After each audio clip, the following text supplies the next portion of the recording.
Hi everyone, I'm Melissa Moak, founder of WebDevTutoring, and today I want to show you how to use the Inspect Element tool to change the styling on a web page. For those who don't know, the Inspect Element tool allows you to manipulate the HTML and CSS of a page in real time, so you get a live preview of what it would look like. This tool is easy to use and can be a lifesaver for your project. First, let's open the tool.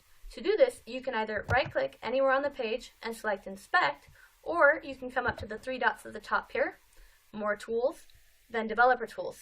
There's also a keyboard shortcut of Control-Shift-I on a PC or Command-Shift-I on a Mac. Either way, it should open a window like this one. I have mine on the right, but you can change the location of it to be on the left, bottom, right, or in a new window.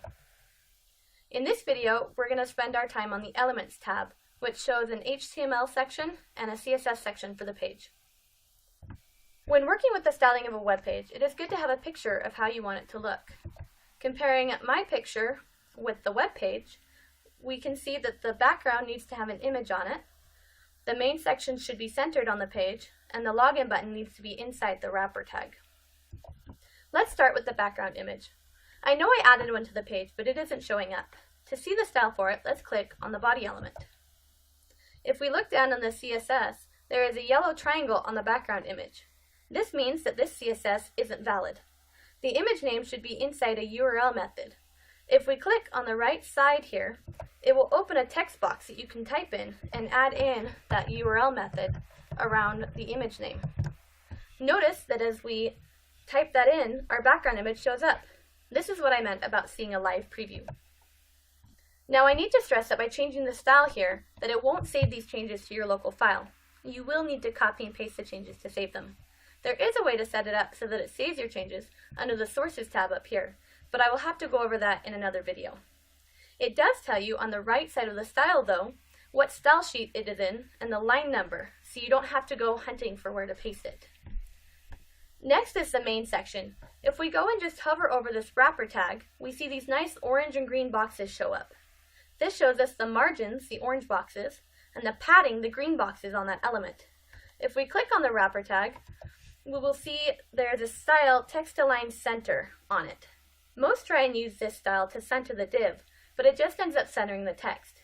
We can take that out by hitting the check mark here next to the style, or by clicking inside, hitting delete, and then clicking off. To center the div, not the text, we need to use a margin that is auto on the left and right. We can use a shorthand of margin:0 auto, which says use no margin on the top and bottom, but use an auto margin on both the left and the right. We want to make sure we put this style above this margin top here though, otherwise the style will be overridden. The last thing is the login button, even inside our main section. Another way to select the element is this button up here. By clicking it and then moving over into the web page, it shows you the elements you can click on. Let's click on the login button. And in the HTML over here, let's click on this ID of login. If we look at the styles at the bottom here, we can see that it has a position absolute in the top and the right. But this is doing the top right of the whole HTML. If we want to make the position of the button be inside the main section, we need to add a position relative style to the wrapper tag. By doing this, we are telling the page to position the button inside the next parent that has that style. If the page can't find anything with that style, it will just put it inside the HTML tag, or the edge of the document. So, if we go and add that style to our wrapper tag here,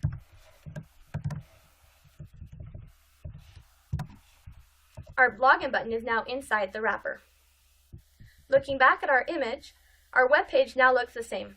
Make sure as you do this process that you are copying and pasting each element you change out to your style sheet once you get it looking how you want it. Otherwise, if you refresh the page like this, you will lose all of your changes. If you want to see more videos like this, follow WebDevTutoring on Facebook and Google+. Thanks for watching.